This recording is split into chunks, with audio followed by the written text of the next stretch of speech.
Todo el análisis de la información aquí con Jania Noel para entender la noticia. Un nuevo movimiento sacude la investigación sobre las redes criminales que operan entre México y Estados Unidos. Rigoberto Blanco Cantú, conocido como Rigoberto Brown, hermano de Roberto Brown, el señor de los buques, se entregó a las autoridades estadounidenses después de permanecer prófugo durante más de 3 años. Una jueza federal en Texas le impuso una fianza de $1 millón, imagínense. Rigoberto enfrenta en Estados Unidos acusaciones relacionadas con una presunta organización que habría utilizado extorsiones y corrupción para controlar servicios vinculados al tránsito internacional de mercancías y vehículos.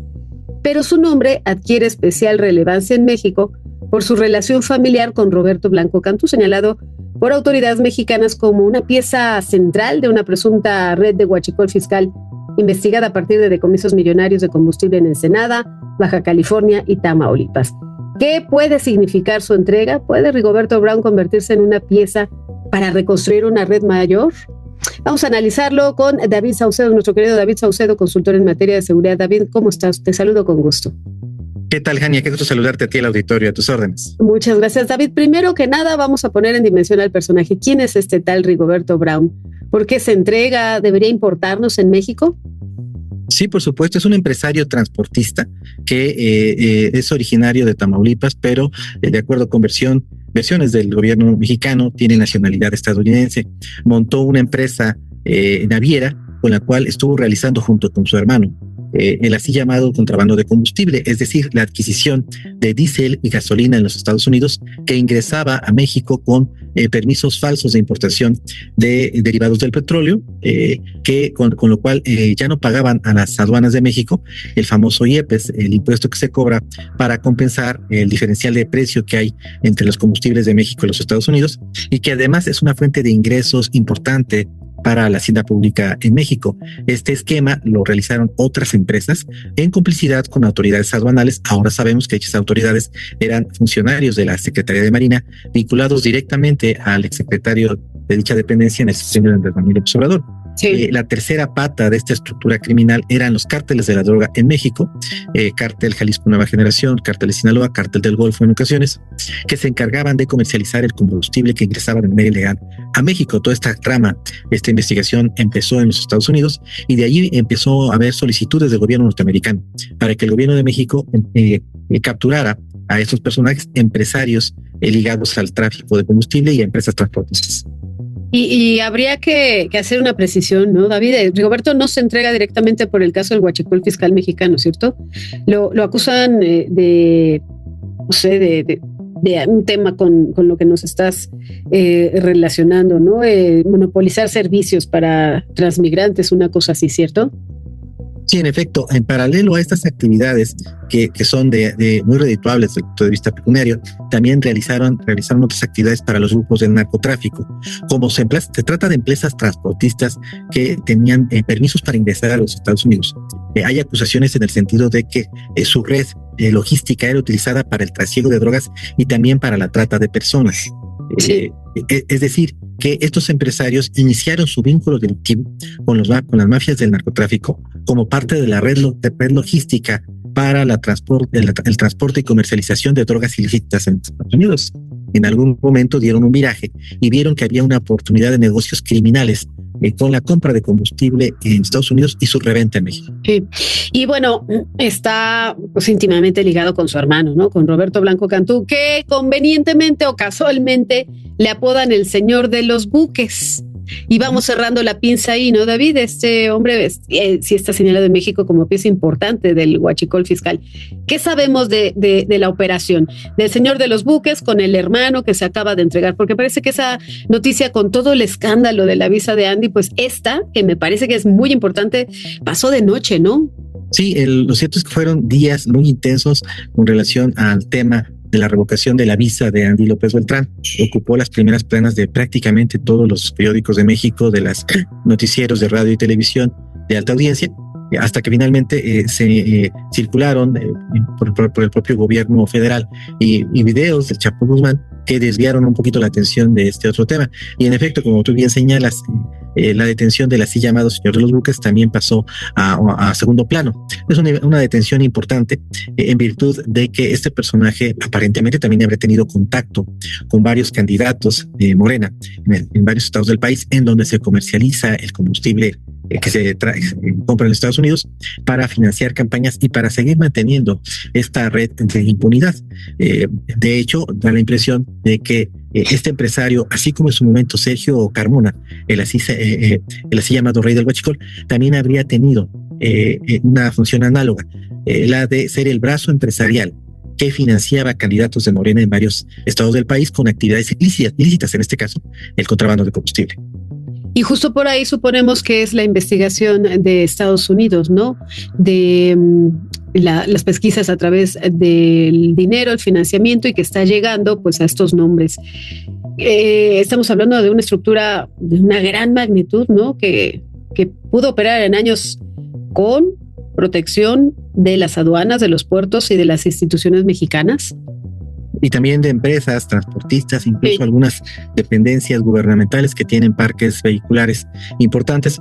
Normalmente en los gobiernos estatales, los gobiernos municipales, el gasto más grande después del gasto de nómina es el gasto en combustible y vehículos, por la flota de vehículos que tienen, ambulancias, patrullas, coches de basura, es decir, tiene un parque vehicular que se tiene que abastecer todos los días de combustible.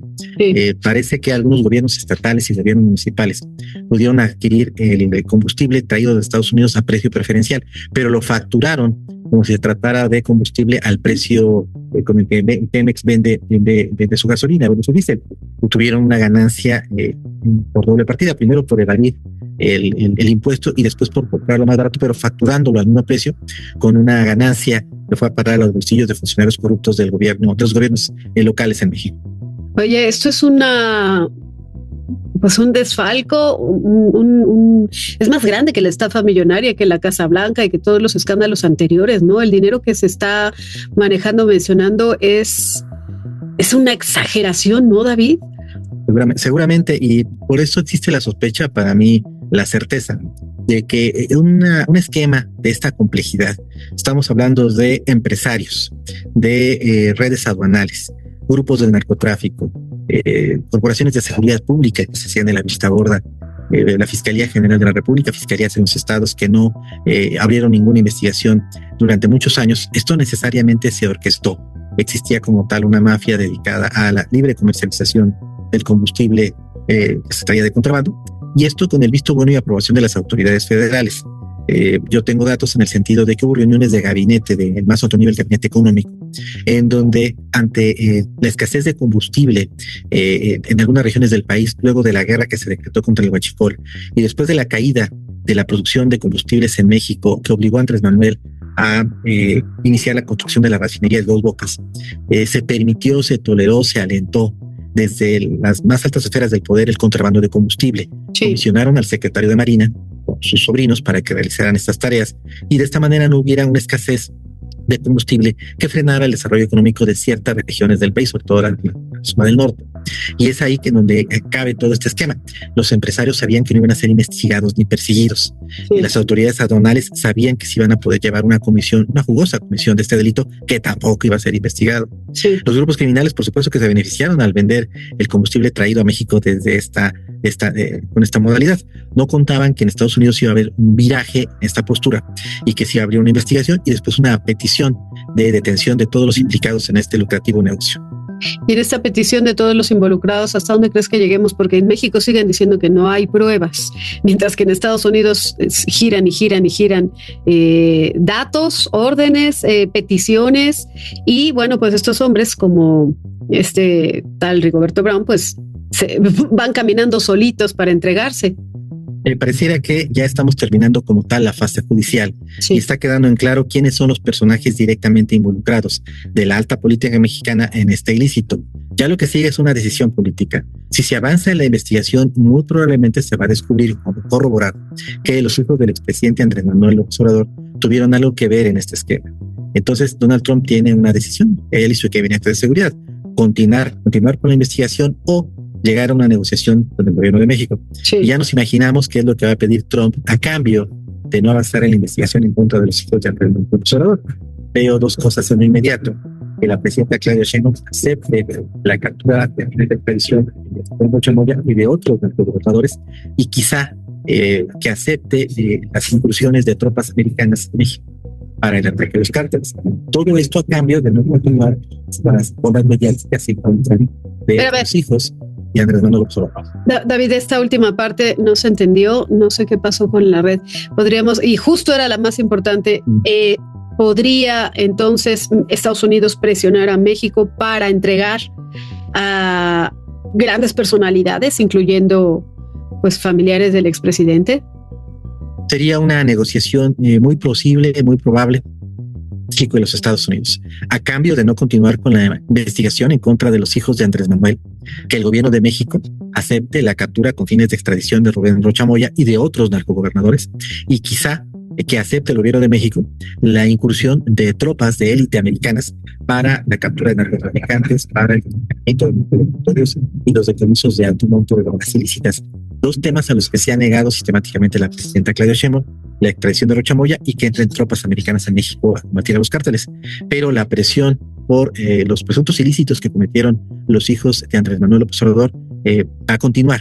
Y en México se documentaron muchos casos de tráfico de influencias en la asignación de contratos, por ejemplo, de Pemex y de dependencias. Tú recordarás el caso ya corroborado, comprobado, aceptado por los hijos de José Ramón López Beltrán, de la Casa Gris, esta propiedad que le fue entregada a la cónyuge de José Ramón en aparentemente un tráfico de influencias para que esta empresa que dio esta propiedad recibiera contratos de Pemex. Pero es que esa señora, decían, la señora tiene mucho dinero, ¿te acuerdas? Y entonces podríamos concluir que Estados Unidos estaría avanzando más rápido que México para desmantelar esa estructura de huachicol fiscal que fundamentalmente perjudica al Estado mexicano. Sí, por supuesto, ellos se percataron de que era un poco incongruente, porque las mismas autoridades aduanales que pactaban con el cártel de Sinaloa, el cártel del Golfo, el cártel del Noreste, el cártel Jalisco, el contrabando de combustible, son las mismas que también pactan la entrada de contenedores con drogas ilícitas, precursores de fentanilo, cocaína. Entonces no podían perseguir a esas autoridades por ser colaboradoras de los cárteles en el tráfico de drogas ilícitas y no emitir ninguna sanción por el tema del tráfico de combustible. Son los mismos, son las mismas autoridades aduanales, son los mismos jefes policíacos, son los mismos empresarios que llevan droga a Estados Unidos. Si se combate un delito, se comete de manera integral todos. Los norteamericanos llegaron a esta conclusión, aunque ellos mismos también se beneficiaron durante varios años del contrabando de combustible, porque todo ese combustible fue comprado de manera legal en los Estados Unidos y nadie dijo nada durante mucho tiempo de aquel lado de la frontera. Vaya, pues sí que está delicado. Finalmente, David, estamos frente a estos dos hermanos con problemas judiciales separados o frente a distintas piezas de esta misma estructura criminal. A ver en qué para, si es que se convierte en colaborador o en protegido. Era prófugo, estuvo prófugo durante 3 años, y que esté relacionado directamente con su hermano, el señor de los buques. Pues yo insisto en que vamos armando ya este complejo rompecabezas cada vez con mayor nitidez. David, muchísimas gracias por ayudarnos a analizar. Te mandamos un abrazo, por favor, cuídate mucho. Gracias, Jana. Otro para ti de regreso. Muchísimas gracias. Es David Saucedo, consultor experto en estos temas, ya lo conocen, y también amigo de este espacio, al quien le agradecemos muchísimo siempre sus colaboraciones. Vamos a hacer una pausa. Soy Jania Novel, están en Informe 24. No se vayan, regreso.